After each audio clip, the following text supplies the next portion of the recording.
Oke.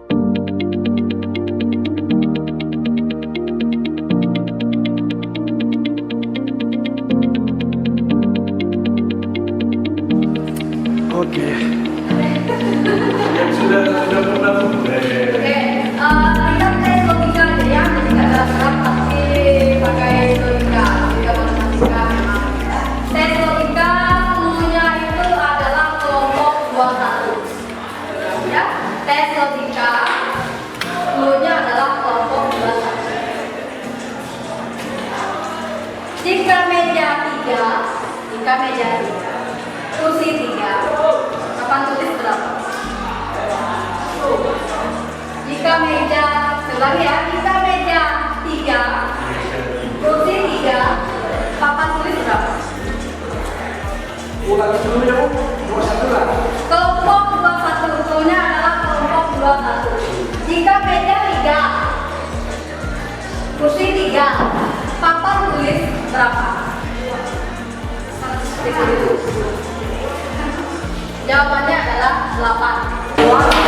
Nah, oke, sekarang kita lagi ya. Ada juga, cluenya adalah kelompok 21. Cluenya adalah kelompok 21. Cluenya adalah kelompok 21. Udah tahu? Udah tahu ya? Dua dikali 1. Udah tahu nggak cluenya? Oke. Caranya ya. Lagi cluenya adalah kelompok 21. Laptop 10. Laptop 10. HP 5. Pulpen berapa?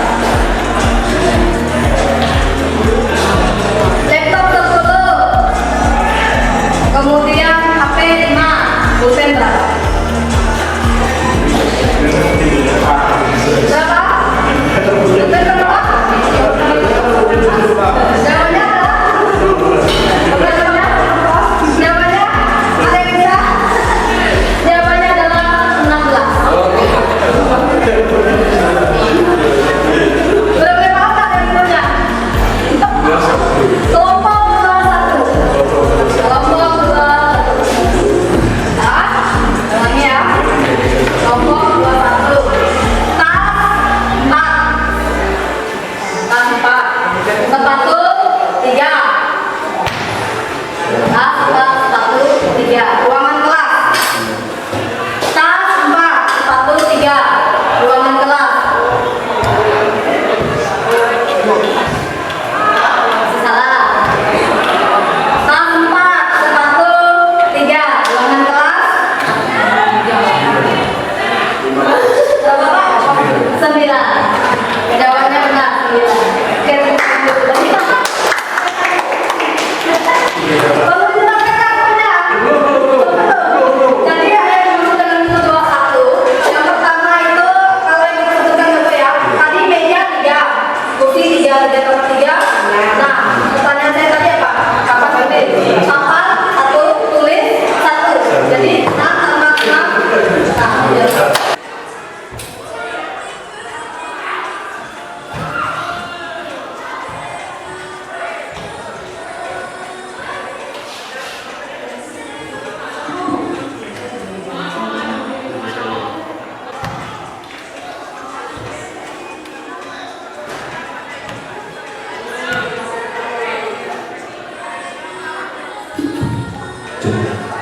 Ya, Bapak Ibu sebenarnya bicara tentang budaya positif ini sudah kita lakukan atau kita laksanakan, bahkan boleh dikatakan hampir setiap waktu atau setiap saat. Nah,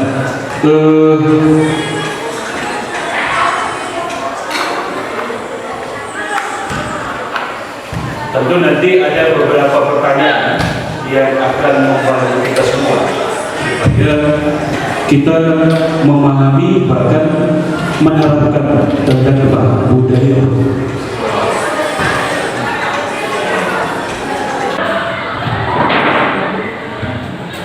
Ya, saya mulai dengan bakat ini.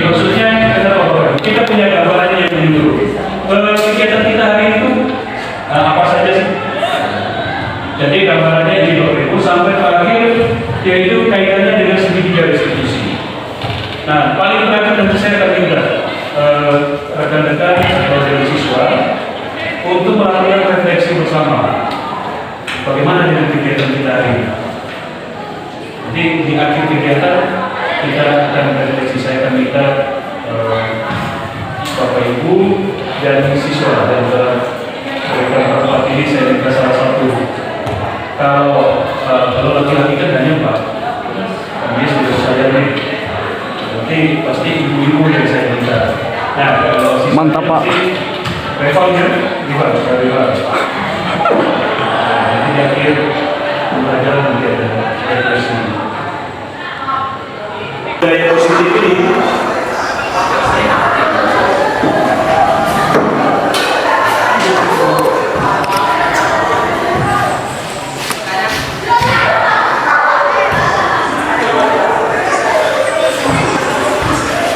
bingkai besarnya apa itu secara kegiatan pembelajaran hari ini. oke. Bagus. Jadi ada guru yang sudah menerapkan yang namanya refleksi. Pasti ada. Sama. Selain biologi tadi, Rifan, geografi ada? Atau Bapak Ibu di sini pernah lakukan refleksi? Ya, Ibu Bumi, berarti saya yakin. Ibu Nenek juga sama. Oke, Bapak Ibu, Ibu Desi juga. Iya. Tapi saya tidak lebih ke perasaan, saya lebih meminta mereka mengoreksi apa yang belum baik saya mengajar dan apa yang sudah baik. Iya. Kalau mereka tidak senang, saya tidak. Betul. Jadi saya nanti lakukan yang sudah baik dan apa yang belum baik, dan kalau kalian maunya saya tentang seperti apa. iya, itulah bentuk refleksinya. Selain ketercapaian pembelajaran, juga atau mengukur, kita juga harus memberi kesempatan anak untuk melihat. Karena ini tadi itu fungsi kontrol tadi kan, kita apakah kita mampu? Kadang ada di posisi orang lain yang melihat kita menilai. Nah, ini harus dilakukan. Jadi Bapak Ibu, dalam pembelajaran itu penting. Kemudian ini berbagi praktik baik dan kolaborasi. Ini Bapak Ibu, transformasi pendidikan ini berbagi praktik baik dan kolaboratif. Jadi jangan sampai komunitas kita itu vakum, kemudian kita jarang melakukan berbagi praktik baik. Sudah bagus nih, Bumi udah bentuk komunitas belajar di sekolah. Tinggal bagaimana kita meningkatkan yang namanya kolaborasi. Praktek baiknya bisa diupload di PMM, bagus itu. Bapak Ibu, itu ada namanya jejak digitalnya. Semakin Bapak Ibu menggunakan ID belajar, makin bagus. Jadi jangan hanya sekedar buka tutup, harus ada isinya, upload. Kemudian pembelajaran yang berpusat pada murid. Nah, ini di tahap berikutnya nanti kalau saya itu ada praktek. Kenapa sampai pembelajaran yang berpusat pada murid? Selama ini kan kita menganggap kita adalah satu-satunya. Ibaratkan apa? Super, kan? Saya satu-satunya. Jadi kalau siswa itu mereka tidak tahu apa-apa. Ya, berpusat pada murid. Jadi kita menggali potensi yang mereka miliki. Jangan salah Bapak Ibu, siswa ini memiliki potensi dan kemampuan.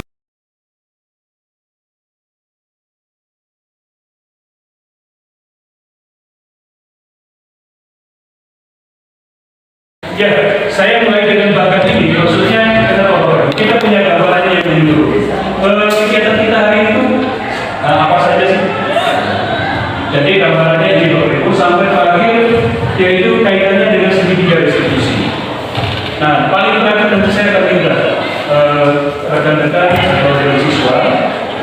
untuk melakukan refleksi bersama. Bagaimana dengan kegiatan kita hari ini? Jadi di akhir kegiatan kita akan refleksi. Saya akan minta Bapak Ibu dan siswa dan mereka berempat ini saya minta salah satu. Kalau laki-laki kan hanya Pak, kami sudah saya nih. Nanti pasti ibu-ibu yang saya minta. Nah, kalau siswa Mantap, Pak. Reformnya gimana? Nanti di akhir belajar nanti ada refleksi. Kegiatan pembelajaran pada hari itu. Oke, bagus. Jadi ada guru yang sudah menerapkan yang namanya refleksi. Masih ada sama selain biologi tadi Rifan geografi ada atau Bapak Ibu di sini pernah lakukan refleksi? Ya, Ibu Bumi, berarti saya yakin Ibu Nenek juga sama. Oke Bapak Ibu, Ibu Desi juga. Ya. Tapi saya tidak lebih ke perasaan, saya lebih meminta mereka mengoreksi apa yang belum baik saya mengajar tapi sudah baik. Iya. Kalau mereka senang tidak senang saya tidak tahu. Betul. Jadi saya nanti lakukan yang sudah baik dan apa yang belum baik dan kalau kalian maunya saya tentang seperti apa. iya, itulah bentuk refleksinya. Selain ketercapaian pembelajaran, juga atau mengukur, kita juga harus memberi kesempatan anak untuk melihat. Karena nah ini tadi itu fungsi kontrol tadi kan, kita apakah kita mampu? Kadang ada di posisi orang lain yang melihat kita menilai. Nah ini harus dilakukan. Jadi Bapak Ibu dalam pembelajaran itu penting. Kemudian ini berbagi praktik baik dan kolaborasi. Ini Bapak Ibu, transformasi pendidikan ini berbagi praktik baik dan kolaboratif. Jadi jangan sampai komunitas kita itu vakum, kemudian kita jarang melakukan berbagi praktik baik. Sudah bagus nih, Bumi udah bentuk komunitas belajar di sekolah. Tinggal bagaimana kita meningkatkan yang namanya kolaborasi. Praktek baiknya bisa diupload di PMM, bagus itu. Bapak Ibu, itu ada namanya jejak digitalnya. Semakin Bapak Ibu menggunakan ID belajar, makin bagus. Jadi jangan hanya sekedar buka tutup, harus ada isinya, upload. Kemudian pembelajaran yang berpusat pada murid. Nah ini di tahap berikutnya nanti kalau saya itu itu ada praktek. Kenapa sampai pembelajaran yang berpusat pada murid? Selama ini kan kita menganggap kita adalah satu-satunya. Ibaratkan apa? Super, kan? Saya satu-satunya. Jadi kalau siswa itu mereka tidak tahu apa-apa. Ya, berpusat pada murid. Jadi kita menggali potensi yang mereka miliki. Jangan salah Bapak Ibu, siswa ini memiliki potensi dan kemampuan.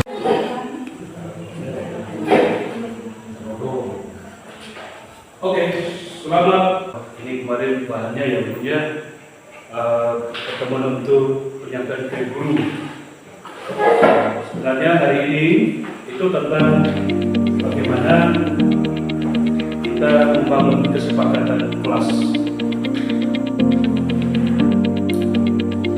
Dan kalau kesepakatan itu sebenarnya itu juga sebuah kebiasaan yang harus kita munculkan. Ini tujuannya sama. Budaya positif sekolah itu ada pada anak kualitas manusia. Nah, ini berdasarkan filosofi atau pemikiran dari Ki Hajar Dewantara. Kemudian tujuan pendidikan nasional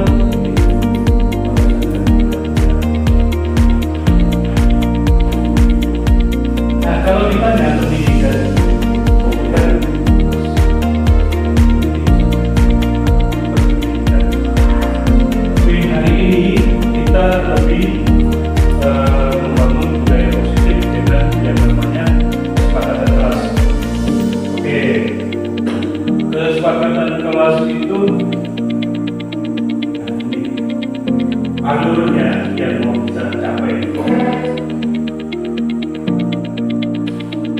Salah satunya kenapa kita sampai membangun kesepakatan kelas? Apa dasarnya sampai kita itu buat kesepakatan kelas? Untuk menumbuhkan yang namanya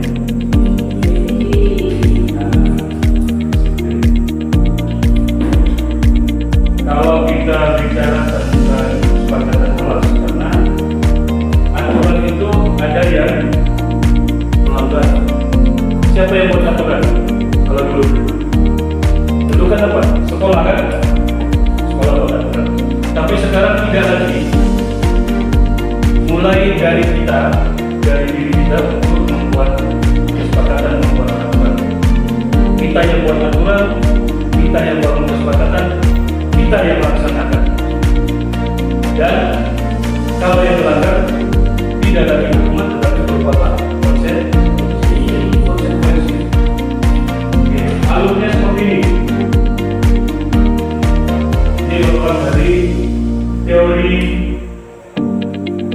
William Buzzer. Ini teorinya. Bahwa setiap kita itu tidak bisa mengontrol orang lain, hanya kita yang bisa mengontrol. Terus dari teori ini kita akan mengenal motivasi. Kita membuat segala sesuatu berdasarkan apa? Motivasi. Ini motivasinya. Motivasi itu ada dua, intrinsik dan ekstrinsik. Artinya motivasi yang tumbuh dari dalam diri kita dan muncul dari luar. Ini dia. Ada dua lagi. Apa sih ekstrinsiknya? Ini yang kira-kira teori motivasinya.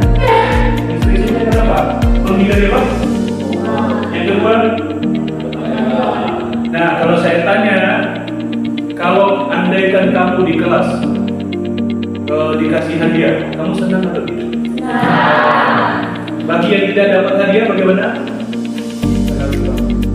Senang juga ya tidak dapat. Oke, saya mau minta jawabannya. Siapa ya? Apa ya? Bagi yang tidak dapat hadiah? Iri. Terus sedih. Good, bagus. Siapa lagi? Kalau begitu, hadiah itu baik atau tidak? Siapa yang jawab tidak baik? Berikan alasannya. Baik, berikan. Tidak baik, kenapa tidak? Iya. Jadi mulai sekarang harus menanamkan motivasi bahwa hadiah atau reward itu kurang baik. Motivasi kita apa?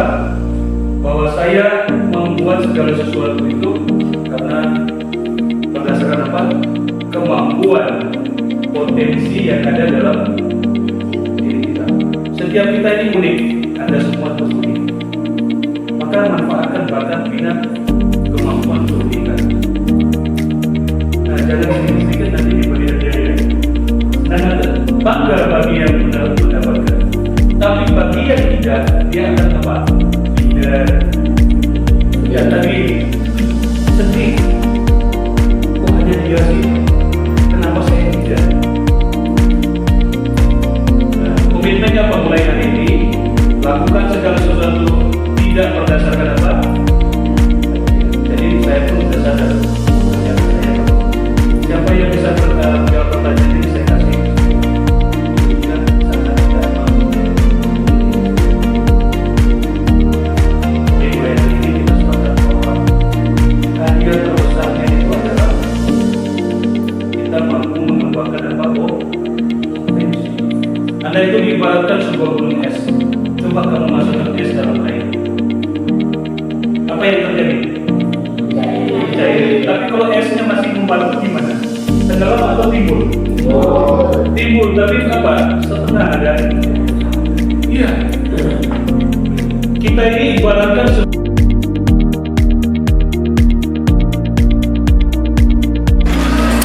Oke.